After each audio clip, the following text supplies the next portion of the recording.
Assalamualaikum warahmatullahi wabarakatuh. Salam dan bahagia Ibu dan Bapak Guru.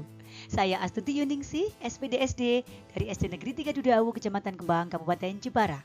Calon guru penggerak angkatan 10 dari kelas 10 217.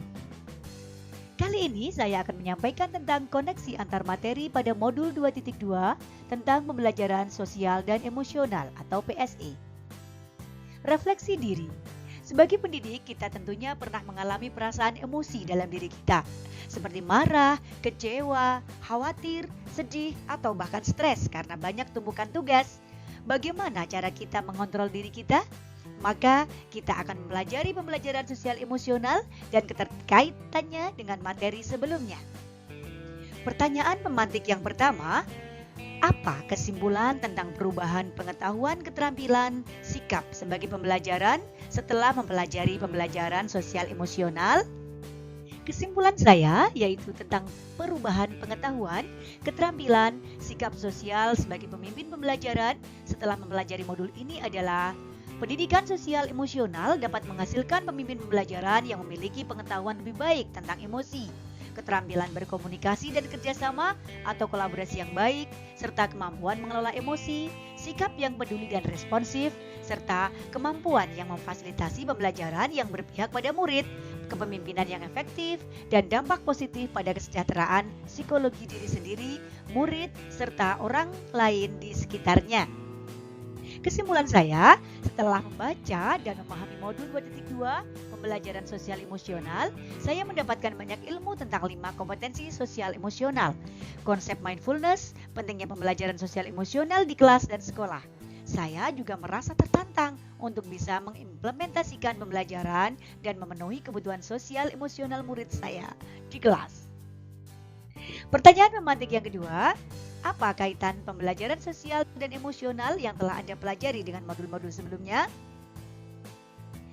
Keterkaitan pembelajaran sosial emosional dengan modul 1.1 yaitu filosofi pendidikan Ki Hajar Dewantara.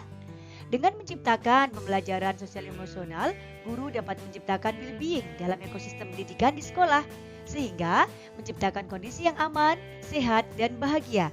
Hal ini sejalan dengan pemikiran Ki Hajar Dewantara yaitu menuntun kodrat anak agar mencapai keselamatan yang setinggi-tingginya sehingga anak dapat senang dan semangat dalam proses belajarnya.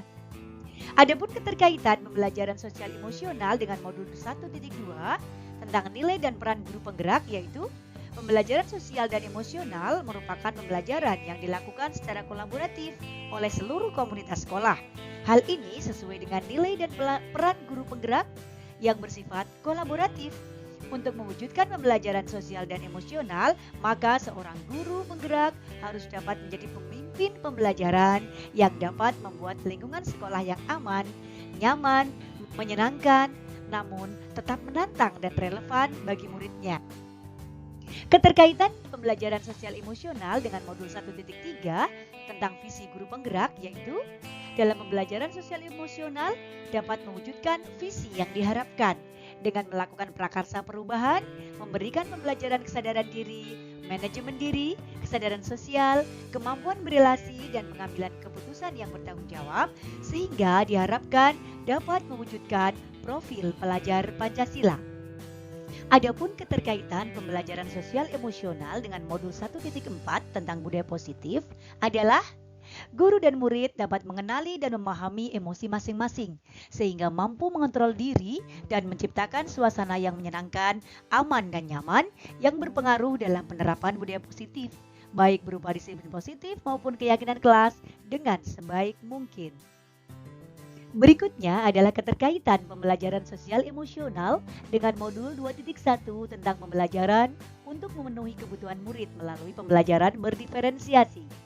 Dalam pembelajaran sosial dan emosional, guru dapat melakukan pembelajaran dengan mengidentifikasi perasaan dan emosi. Hal ini sejalan dengan pembelajaran berdiferensiasi yang memetakan kebutuhan murid diantaranya kesiapan murid, minat, dan profil belajar murid menggunakan strategi diferensiasi konten, proses, dan produk. Sehingga pembelajaran dapat dilaksanakan sesuai dengan kebutuhan murid agar pembelajaran semakin menyenangkan dan dapat mewujudkan merdeka belajar. Pertanyaan lanjutan. Sebelum mempelajari modul ini, saya berpikir bahwa kompetensi sosial emosional murid akan terbentuk dengan sendirinya sejalan dengan pertumbuhan dan perkembangan murid. Sehingga dalam pembelajaran di kelas, saya lebih berfokus pada penyampaian materi pembelajaran. Namun, setelah mempelajari modul ini, ternyata pembelajaran berbasis sosial emosional perlu dilakukan untuk mengetahui seberapa kesiapan, ketertarikan, dan fokus murid dalam memulai pembelajaran untuk mewujudkan pembelajaran yang berpihak pada murid. Yang kedua, berkaitan dengan kebutuhan belajar dan lingkungan yang aman dan nyaman untuk memfasilitasi seluruh individu di sekolah agar dapat meningkatkan kompetensi akademik maupun kesejahteraan psikologis atau well-being. 3 hal mendasar yang penting yang saya pelajari adalah: yang pertama, menerapkan 5 kompetensi sosial dan emosional, yaitu kesadaran diri, manajemen diri, keterampilan berelasi, pengambilan keputusan yang bertanggung jawab. Selanjutnya adalah menerapkan praktik baik kesadaran penuh atau mindfulness dengan menggunakan teknik STOP, Stop, Take and Breathe, Observe, Proses, atau teknik lain yang sesuai. Yang ketiga, menerapkan 4 indikator PSE yang berkaitan dengan kelas dan sekolah, seperti pengajaran eksplisit, integrasi dalam praktik mengajar guru dan kurikulum akademik, penciptaan iklim kelas dan budaya sekolah, serta penguatan KSE pendidik dan tenaga pendidikan di sekolah. Yang ketiga, berkaitan dengan soal nomor 2, perubahan yang akan saya terapkan di kelas dan sekolah bagi murid, yaitu memberikan pengalaman belajar yang menumbuhkan dan mengembangkan kompetensi sosial emosional dengan mengintegrasikannya dalam konten dan strategi pembelajaran agar tercapai kesejahteraan baik secara akademik, non-akademik, dan psikologis. Dan bagi rekan sejawat, berupaya konsisten untuk menjadi rekan yang baik, teladan yang baik bagi yang lain, dan menjalin komunikasi dan berkolaborasi dengan baik. Terima kasih, semoga bermanfaat. Assalamualaikum warahmatullahi wabarakatuh.